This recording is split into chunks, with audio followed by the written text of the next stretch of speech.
Welcome back to the Friday 13th YouTube channel, Metalheads. Today I've got a fantastic interview for you to check out. This is by Lebanon band Turbulence. The band have just released their new album on Frontiers. It's called Binary Dream, which is a fantastic album. If you're a fan of Symphony X, Evergrey and Myrath, then you're going to love this band. I want to thank Mod for doing this interview, so please share Metalheads on social media thanks. Thanks for watching. Stay metal, be safe. Hi Mod, how are you doing? How are you? I'm fine, I'm thank good. you. I'm fine. Good, good. I'm all right. Good. Welcome to Friday 13th YouTube channel.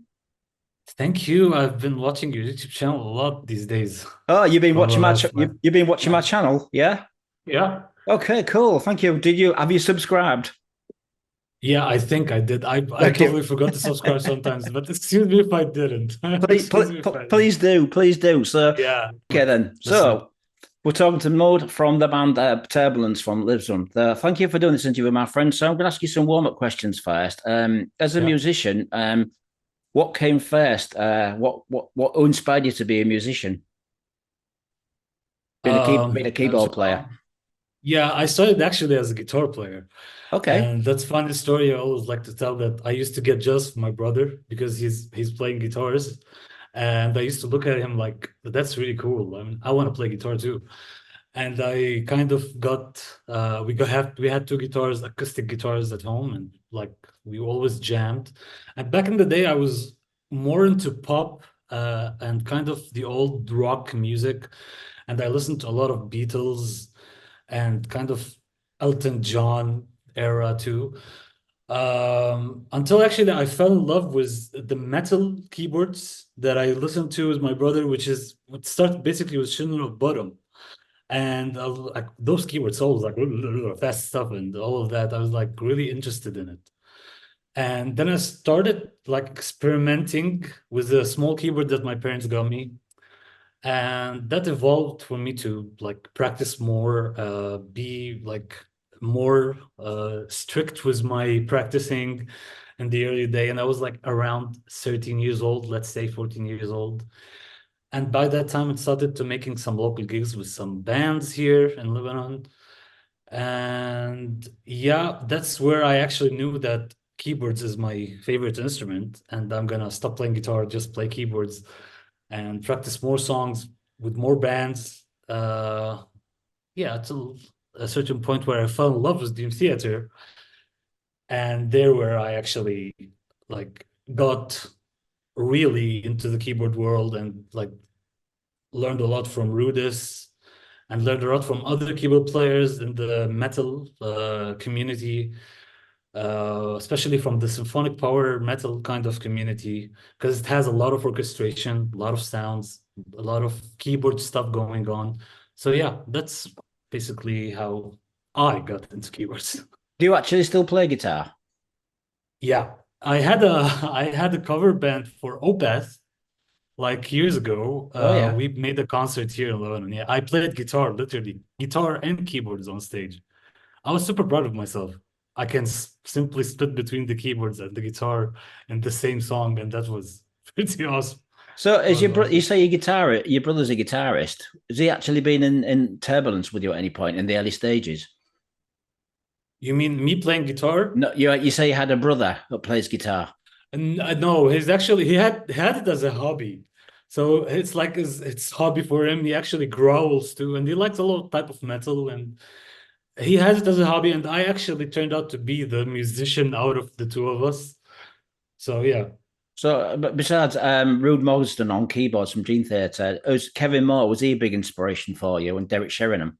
Yeah, definitely. Kevin and Derek were. I love images and words, so that album kind of showed me a lot of things I didn't know about the keyboard world, which is how you do the keyboard recordings in the old school way, where Kevin did a lot of amplifying organ sounds and different piano sounds that are so raw and uh, very reverby and like they are so touchy, not like the sounds that we hear very modern now these days. It sounds really kind of 90s sound. And yeah, definitely Kevin has a impact on my inspiration in general. So yeah. So, what about other keyboard players? Are people like Symphony X? Are they inspiration? Evergrey? Yeah, let's say that I got a lot of inspiration from Symphony X, but not kind of their keyboard part, but their actually composition world of orchestration that Michael Romeo do usually. But to me, like Symphony X and keyboards were something so grand to the point where it has different keyboard stuff other than orchestration stuff. Like it combines both worlds. So it's not like based like Chin of Bottom, where they have only like string sounds and lead sounds and the solos and piano sounds, and that's it. But Symphony X actually digged into the orchestral world. And yeah, that's what I like the most there. Was you influenced by people like Rhapsody of Fire as well? Were they a big influence we being into the symphonic scene? Yeah, definitely Rhapsody of Fire. I remember covering one of their songs. It was pretty hard because you have to collaborate like a lot of keyboard players, and you have to like I forgot the name of the keyboardist. That's surprising, but I remember he literally played like harmony of the other sound in the other hand, and he goes very synced with the song, and then immediately like stop, and then goes on again, and that was a very hard part for me back then to a kind of cover. But it's really challenging since this guy, the power metal community in general, uh, like to focus on this. Like remember Sonata Erectica, Yeah. and they have this a lot of layers going on in power metal where there's always constant rhythm going with the guitars and the drums, and he is playing kind of something that is faster, always doubling that speed, and that's what I love about it. It's What do you very think? challenging. What do you think about Jens Johansson from Ingve Malmsteen? Was he a big influence on you? Yeah, definitely. Definitely. Like that turned a bit like it has more symphonic kind of inspiration.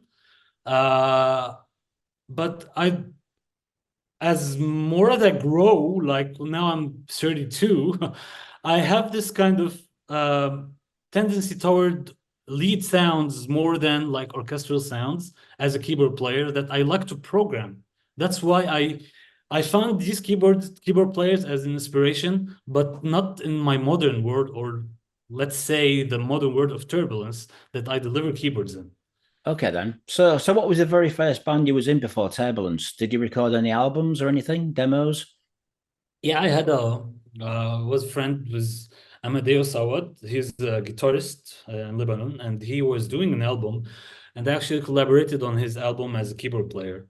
It was basically the first experience to start programming and get into synthesis kind of world, uh, and doing keyboards over a prog rock album. Like this is the first uh, time for me. So it was pretty intense, pretty difficult, awkward. I was trying to find my way in. Didn't have much uh, composition in it. I had more like an arrangement, kind of like responsible for some sounds in it and some solos, and that's it. Yeah, that was my first kind of prog rock albums. Right then, just before we talk about Turbulence, what's the metal scene like in Lebanon at the minute? Is it strong? What sort of bands do we need to check out if there's any?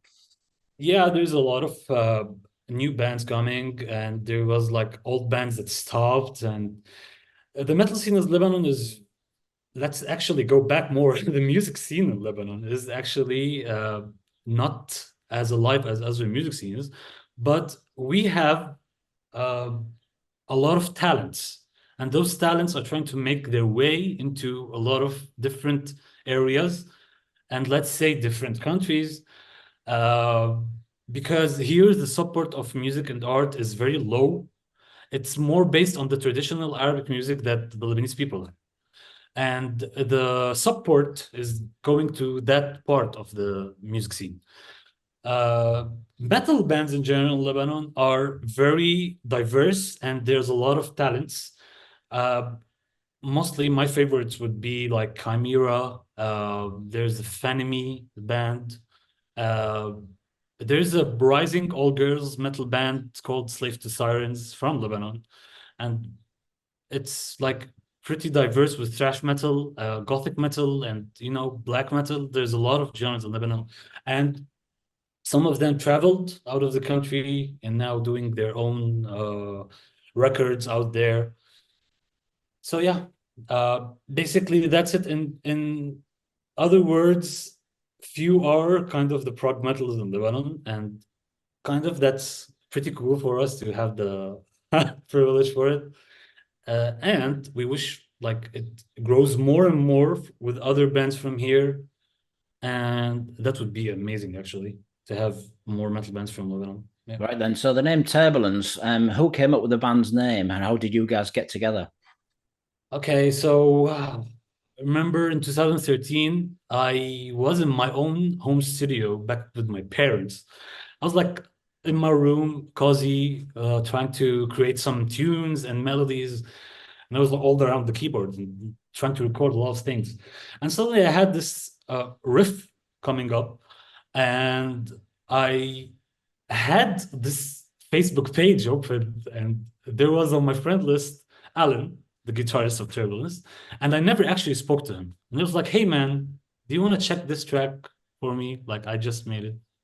And he was so in love with it.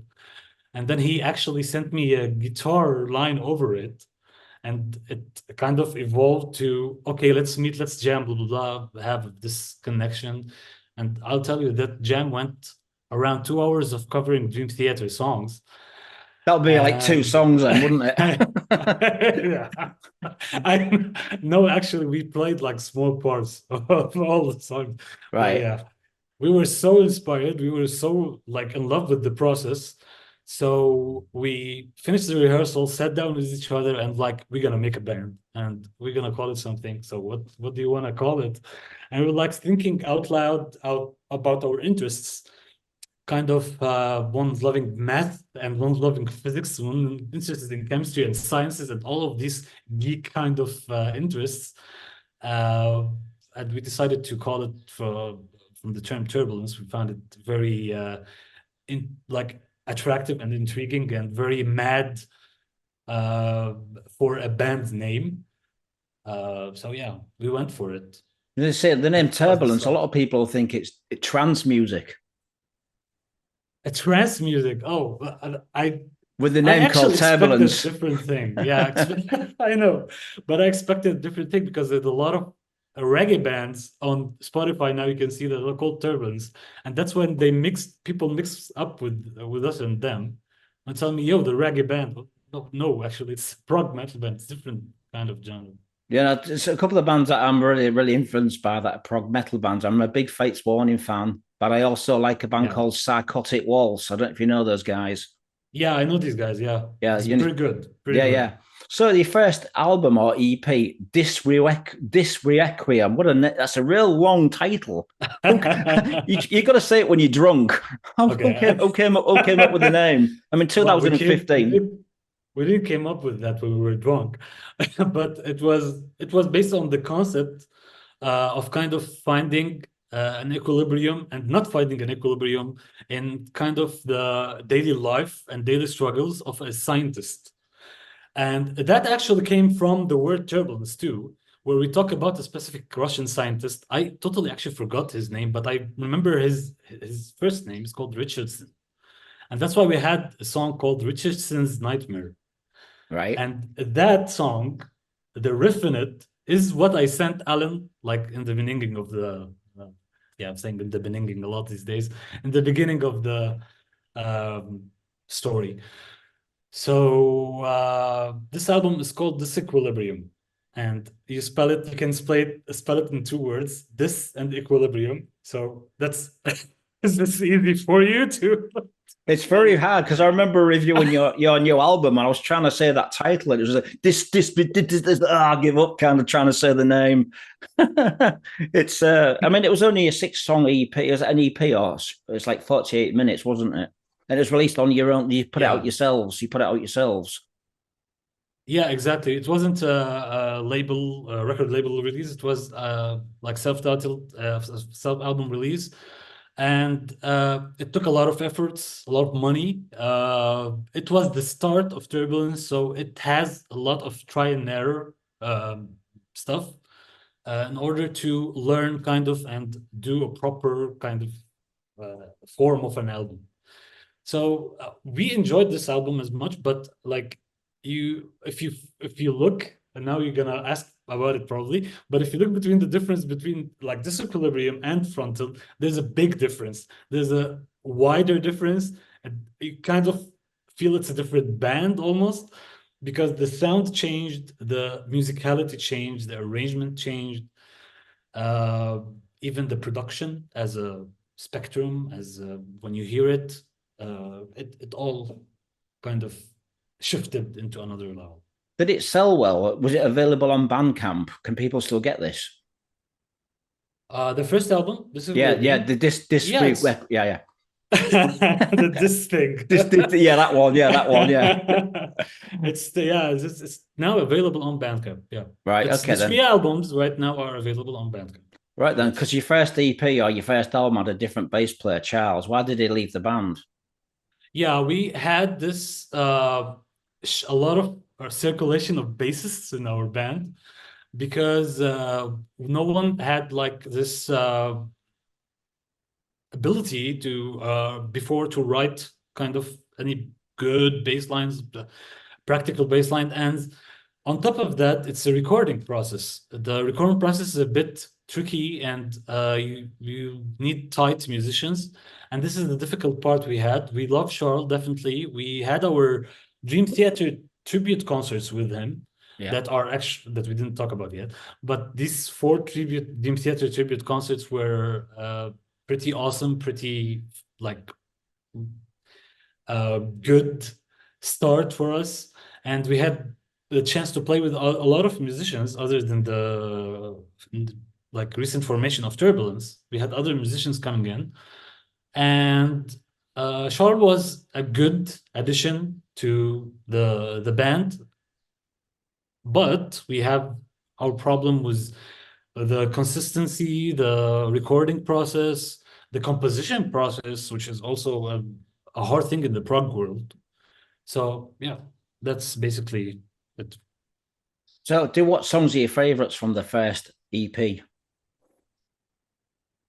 Sorry, I didn't understand the question. What's your favorite songs from the first EP, the album? Oh, that would definitely be Everlasting Retribution. Right. This song talks about the mother and the father and the child, and they are having a conversation kind of, and the situation of tragedy that starts, I guess it was in the hospital. I don't remember, but I don't remember the song completely, but it has a big tragic moments, and it has like 3 kind of parts arranged to reach a very heavy instrumental. Yeah. And ends with it. The unique part about it that we included operatic vocals from our friend Rita. She collaborated for singing opera and soprano vocals, and that's pretty cool because we kind of had this opportunity to introduce kind of opera to our album, which is a prog metal album, and it's kind of rare. And now a lot of bands are doing it too, and back then, like with Arian, he used to do it a lot. But that kind of introduction to opera in the middle of the song is so good to me. So that's why I love it. Okay, so the next album, Frontal, on Frontier Records, it took 6 years to release this album with a new bass player, Anthony. Why was it so long? Was it just trying to find that new bass player? That's a long period for finding a bass player, though. That would be a long period. No, but okay, after Disequilibrium, we had the chance to have more time with ourselves as musicians and as kind of songwriters to explore a new approach, which started with Frontal and now continuing to Binary Dream. And the reason why it took that much, because we were trying to shift our musicality, shift our writing process, shift our sound, if you will, to another direction that is not so basic to the old prog metal, which is Dream Theater and Symphony X, Tool, and all of this kind of stuff, but to a modern one. And by another one, we had a lot of inspiration of Tesseract and Haken, and I don't know. I personally, as a keyboard player, looked into the dubstep and techno sounds, and searched in a different genre kind of for more inspiration, and that brought us Frontal.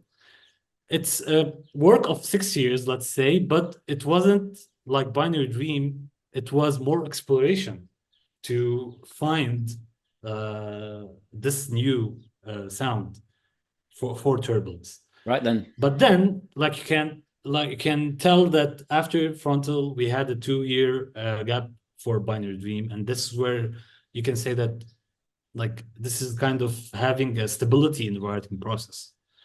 Right. Okay. And so, having an identity. How did you hook up with Frontier Records? How did you get the deal with Frontier for the Frontal album? How did the deal come with Frontiers? Okay, so Frontal was already done in almost 6 years, kind of, or 4 years, I think. And after that, we decided to apply for record labels for finding a home for the baby. And we applied for many record labels, I remember, and Frontiers replied with a good offer. And that's when we make the deal. And the deal was like a long-term deal. So now with Binary Dream, it was also on the table to release it and distribute it with Frontiers. Yeah, right. Okay. And so did you have any other titles for this album, Frontal? I didn't understand, sorry. Did you have any other titles for Frontal besides for the second album? Did you have any other titles for the album? Was it just Frontal was the name? No, it was okay. So if you know the background of the story Frontal, the story about Frontal, it was about the Phineas Gage, the guy in your background. Yeah. That is, he's a mine worker, and he had an accident that a road got into his skull and get on the other side. That is a very brutal kind of representation. And he got an after effect of the surprising thing is stayed alive, but he got an after effect of losing some of his consciousness and trying to find the balance into his new life. Right. So Frontal is a biological term we're calling this album, because frontal is actually the frontal lobe. Frontal lobe. Yeah, the frontal lobe. Yeah. Exactly. And occipital is the back of the brain. So the album is split into occipital and frontal, and we call the frontal because it's actually the end story of the album, and it ends with the 3 songs that we present at the end of the album. So did you get good reviews for this album, and what's your favorite songs from Frontal? Okay, those are actually 2 weird questions, different questions. I mean, I got a lot of reviews personally on the keyboards, a lot of comments on the arrangement and the composition, because we have a lot of chords in this album. Like I remember one of my friends like there's a lot of chords in this album. Why there's a lot of chords? Like there's a lot of changes. And it kind of satisfies part of the audience and get pissed off for the other part of the audience, because they like to hear simple, more popular prog kind of metal. And personally, I preferred Faceless Man as best song of the album, because first, there's a very nice solo of the keyboard solo. It was hidden there.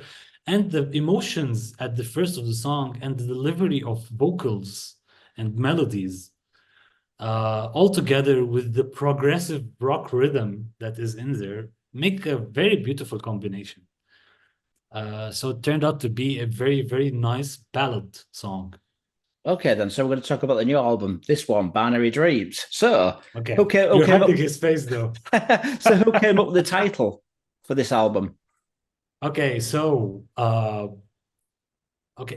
had a time in the past 2 years where me and Anthony, the bassist, lived kind of in the same apartment, and we had our setups, studio in there. and we were talking a lot about the new stuff for Turbulence and how things are going. And it started with him telling me about a lot of videos on YouTube he's seeing about binary dreaming and the new world, and the AI, artificial intelligence word that's coming up. So we were like discussing a lot of that, and he got my interest in that. And then we presented this to the band. I remember that everybody loved the idea. And since it's like artificial intelligence trend right now or anything or something like that, we created this robot character, which not necessary to be the one on the cover album, but any kind of artificial intelligence character. And a lot of people tell me, why don't you have the robot in all of your videos? And like, okay, it's not necessarily to be like that. It's just a character. It's just a machine that you are actually do a machine learning to it and let it communicate or let it kind of present itself to the world. So the robot's called 8B+1, which is 8 billion, the population of Earth, plus one, which is him. That's completely make a good sense name or a fit name for kind of electrical or machinery human being that is not completely human, but a hybrid form, which is in the album. Who did the artwork? Who did the artwork for this album? Anthony did the artwork for the album. Okay. Yeah, he did it. Yeah, he's an architect actually, and he kind of have this interest in graphic design a lot. So he took an initiative because we actually had the tight time to make the production of the album. So yeah, he spent a good time on it with the booklet thingy. Okay, then. So I'm going to talk about the songs from the new album. I've noticed this album's not as heavy as Frontal. It seems to have more instrumentals and more mellow songs. Why did you decide to do that? Why not constantly do a heavy album? What was the reason? Okay, so this is what I was talking about before on the shift between DISEQUILIBRIUM and Frontal. Because in Frontal, we took a lot of ideas in consideration. That's why it took like 4 years of a process. And those riffs were constantly being written like all over again, manipulated all over again to fit the new genre kind of that we are trying to shift to. So when it came to Binary Dream, we actually had those heavy moments, but also we made the balance to make more rhythms with less energy and more emotions. So we have a good storyline going by. Because if you notice that the Binary Dream, the title track, is a long track that you can call an epic. It has a very up and down motion. And through these up and downs, you can see the kind of ethnic parts, the heavy parts, I don't know, the piano, classical piano parts, and orchestration as well. This is where you like find Binary Dream more dynamic than Frontal. It has all of the energies in the prog metal world. Right, because when I listened to this album, I reviewed it for you. You might have seen the review. I said it sounds a cross between Symphony X, Evergrey, and a band called Myrath, because you've got the Arabic vibe in your music from where you come from. Obviously, do you agree with me with the review? Do you agree with what I said? Yeah, I actually read your review. Yeah, I remember that. I remember that review. Definitely, I do. I have like Evergrey were like a very like I listened to them a lot when I was young. The spectrum that we created is more modern kind of than what Evergrey would do right now in these days. But I also like the fact of in contributing kind of the Oriental element. And to me, like discussing this with the band, it will go on probably for the other albums to contribute more and more. Because first we said it's like our heritage, it's our own country, and it has this kind of instrument and these kind of sounds. So it's good to present it. And I love what Myrath is doing with the kind of heavy metal approach, and recently they got like some of the prog metal elements with the Arabic melodies and the Oriental melodies, and this is like done in a very executed in a very good way. So yeah, definitely, I agree with you. I agree. So what's your favorite songs from the new album? Oh, that's gonna be a hard one. I'm actually in love with the whole album, but let's say I prefer Hybrid the most because it's kind of very progressive, and it has a lot of genty kind of feel, and mostly like my favorite kind of keyboard sounds are presented in this song. That's why I really love it, and I absolutely love the chorus in melody, in the rhythm, in the keyboards, everything. The chorus is like, to me, it's a song itself to be liked. Okay, then. So how long did it take to record this album? Not much, actually. We finished everything in like 6 months or something. Yeah. Right. Okay. Then. But So we spent almost a year on the writing process, as I remember. okay. So how many videos are you going to release? Because you've released a couple of videos already on YouTube. How many more are you going to release? Right now, like there might be one song to be released as a single, but we are not sure about it yet. So this is probably not a scoop, but this is uh, maybe there will be a new song from the album to be released as a video. We're still Okay. working on that, finding the finance for it. Too. Okay. And so do you guys think you're going to be touring Europe at any point? Have you been offered any tours? We played in 2021 France, but we not have anything on the schedule right now. Right. You need to come over to Europe. You need to play the Prog Power in America as well. Yeah, we wish to play all everywhere, and this is like we're receiving a lot of comments about it, receiving a lot of requests from people about playing here and there. I don't know. I don't see the problem in doing all these festivals and doing all these tours, because I have the urgency just going live and play this music to the world. So whenever the chance is there, we will definitely take it. Definitely. So if you had the chance to tour in Europe, who would you like to tour with? Right now, personally or as a band? That's a difficult question. Yeah, whatever you want to personally Okay. or Personally, mm, I would go for Tesseract, which is like a very hard pile over there, but I would go for Tesseract. why? I saw those guys live, and it wasn't my type of music. It's a little bit too modern for me. Yeah. That's probably one of the debates I would do with everybody, because I love the modern sound, and that's how I roll, kind of. And in general, as a band, we would fit with a lot of people. I had some contacts with ELO.